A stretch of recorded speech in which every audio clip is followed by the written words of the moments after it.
Annie, are you okay? So, Annie, are you okay? Oh, hey, speaking of Michael I know Jackson, where that's going. Oh boy. hey, this brings us to our next topic here. We got Michael Jackson has a biopic coming from director Antoine Fuqua. I am not saying that last name correctly, but it sounds awesome the way I'm saying it. That's it. That's the way you say it. Is that correct? Oh, yeah, Antoine perfect. Fuqua. Yep. There's so many names today that I don't know how to pronounce, and I'm having fun. All right, so this comes to us from IGN. Lionsgate has announced that Training Day director Antoine Fuqua, Emancipation, the guy who directed Emancipation, The Equalizer 1 and 2, The Magnificent Seven, Training Day, he's going to helm the upcoming Michael Jackson biopic. It's going to be called Michael. And that it will be produced by Academy Award-winning producer Graham King of Bohemian Rhapsody fame. Huh. Three-time Oscar nominee John Logan will be writing the screenplay, and his line of work has included The Aviator alongside King and Gladiator.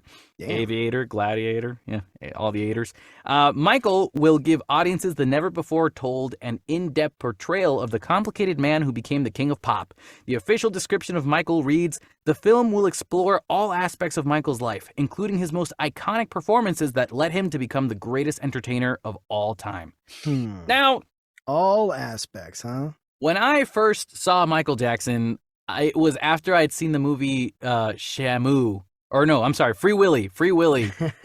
Same thing. It's whatever. But I saw Free Willy, what was that, 98 or something like that, Raul? No, dude, that's good. That's like 96? early 90s. Early 90s? You keep talking. I'm going to look it up. Well, I remember when I first saw that movie, and at the end of the film on the VHS tape, this is how old it is. It was on a VHS tape. 93, by the way. 90, a year before I was born? Are you kidding me? Guys, Yes, I'm very old. I'm very young. That's probably good. My wrinkles are not kicking in just yet. Shut up. This sorry, Mr. Bald Man. I think when I first saw that movie, at the end of the end credits, after you watch it on VHS, they play the song from Michael Jackson. The one, I think it's called "Hold Me." Hold me. Ooh, it's the one that. Yeah. Ooh. I'll be, yeah. I will be there. I'm not a human. Yeah. Also, this is our singing episode, so we are going to be doing a lot of that today. But yeah, that was the first time I ever heard Michael Jackson, and I remember I looked at my mom. I'm a little like 4 or 5 year old, and I was like, "Mommy, who is that wonderful woman who's singing?" And she was like, "That's Michael Jackson." Oh, That is a man. And that's when I learned who Michael Jackson was. Who is that white woman who's singing? She's so lovely. And then my mom was like, "Oh boy, here we go. This is the conversation I gotta have." But yeah, Michael Jackson, hey man, that guy has been a part of my life since I watched Free Willy, that's for sure. But Raul, what does this look like to you? How do you feel about all this? This is interesting. I mean, with all obviously the elephant in the room, all the controversy and the drama surrounding Michael Jackson with his various, the allegations towards him and the child abuse and all that stuff. I mean, that is a very big part.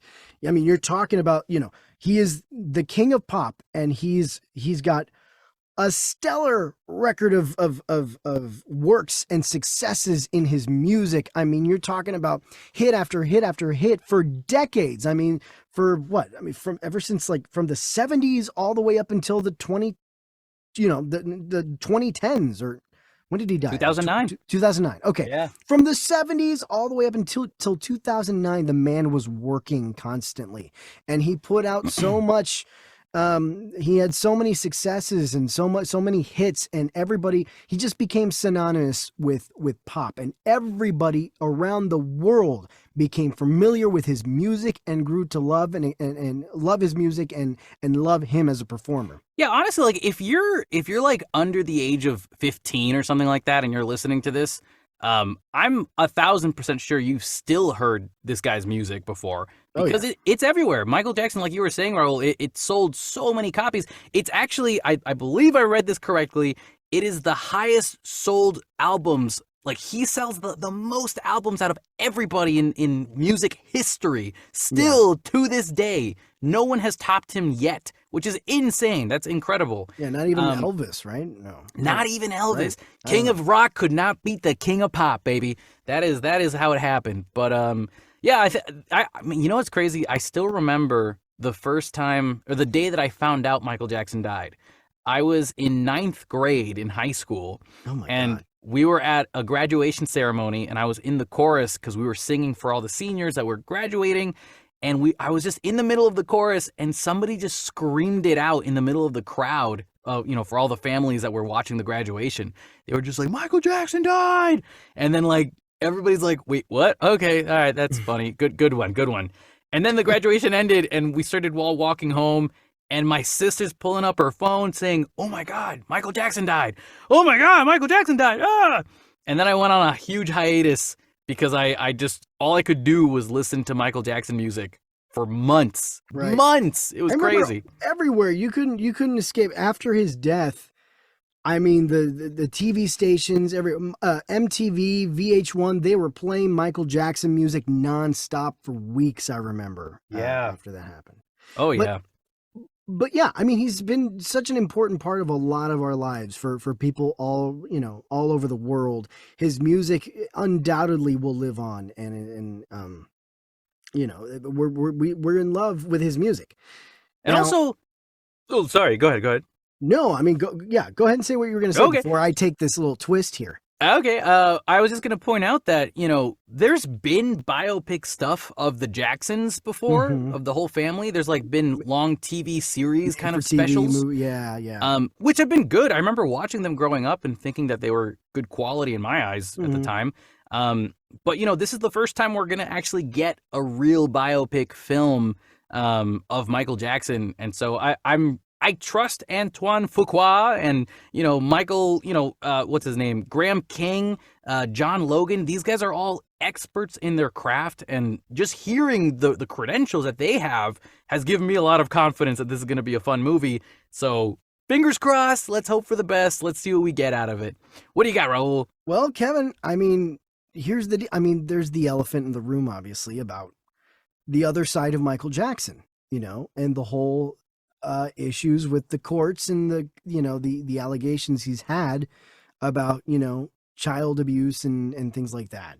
Just Right? when you thought we were done talking about court allegations, Look, man, I know, we still right? get another one. I was gonna say we have moved on from the downer stuff, but look, I mean, this cannot go overlooked here. Is the fact that there's been a lot of behind the scenes drama, or a lot of drama in Michael's personal life. A lot of controversy. So I'm curious, how do you think Antoine Fuqua and the writers and all them, how are they going to attack this movie? How are they going to present this? Are they going to present this are they going to take us one side or another? Are they going to present this as unbiased as possible? How would you attack this? I think they're going to do as unbiased as possible, mainly because in this article, it also reports that the family of Michael Jackson is also producing this movie. And so there could be a position in which they could take the stand of, no, he's innocent. I don't think that's going to be the case, because you're going to piss some people off. I think they're probably going to take it as neutral as possible. They're not going to show you anything with kids, is what I think. They're going to, I'm assuming they would probably cut to scenes where people are asking Michael behind the scenes, like, Michael, did you do these things? And he'll probably respond with very vague responses that'll make us kind of question it ourselves. And we'll think of the answer. You know what I mean? It's going to be one of those things where I think the director's going to go, what do you think happened? But this is a very sensitive subject. I mean, it's a very sensitive subject. This is you got to be so tactful with how you present this, because you're going to piss off one side or another no matter what you do. It's a damned if you do, damned if you don't situation. So they got to be super careful. Yeah. We haven't thought about the most important thing about this. Who's going to play Michael Jackson? Because they haven't announced anybody yet, and they're already trying to go into pre-production, and they want to start doing cinematography. So at any moment, we should be hearing who's going to play Michael Jackson. Who do you think should play Michael Jackson? I can't even begin to hazard a guess, honestly. I just can't think of Michael Jackson is so unique. I mean, there are lots of imitators. There are a lot of Michael Jackson impersonators, right? I mean, you see that all over the place. Oh, yeah. But to be able to look the part, sound the part, have the acting chops. I don't know. I can't think of anybody off the top of my head.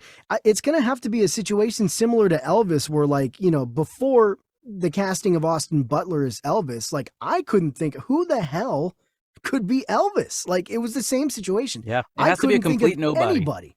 And, you know, it's got to be, well, yeah, I think that could be beneficial. It's just having a complete unknown. Mm-hmm. And just casting them, you know, being the right as long as they cast the right person for the role. However, I think it should be an unknown.